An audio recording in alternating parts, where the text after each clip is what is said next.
Hey everyone, we're going to go over real quick why we recommend the attritions in most slots. So for the size 1, what we do here at Legacy Fleet is we test versus a stock Gladius. That means we have a Gladius with 2 all-stops and we record the time it takes for one weapon to kill it. This is our purest DPS test with some differences, but we're not going to get into that.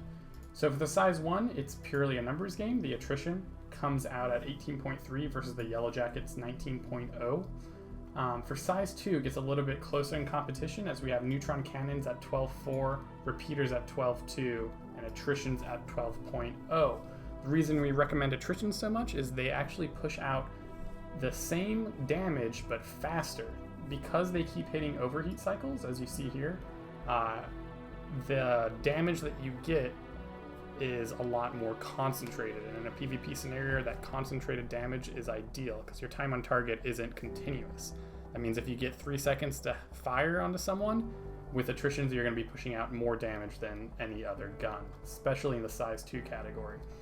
In size 3, similar idea, you kind of just follow the damage. So we have repeaters at 8.2, attritions at 7.5, and shredders at 8.3. Repeaters work well, but it's all, again, kind of that same problem where we just want as much damage kind of front loaded as possible. Shredders are also performing pretty well, but the problem with shredders and ballistics, shredders in particular, just don't have the ammo for a sustained firefight. I believe they only have 450 or so ammo, which realistically in a prolonged engagement you could run dry.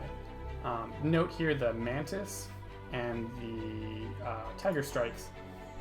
A lot of people are leaning Tiger Strikes right now, but it seems like the Mantis is still outperforming. It seems like overclocking on ballistics in general, at least for the Mantis and the Tiger Strikes, just isn't performing differently enough to warrant it.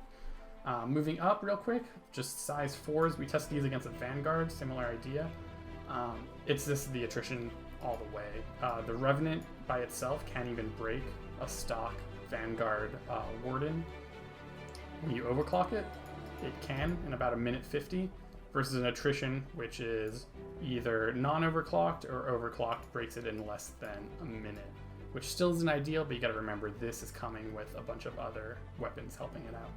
So this is kind of a quick overview. Hopefully that helps. Pretty much the lesson here is attritions kind of are your saving grace, but we did note that attritions do have damage fall off at further ranges, but usually at those further ranges you're not applying your full combat pressure anyway, so it's not really too concerning.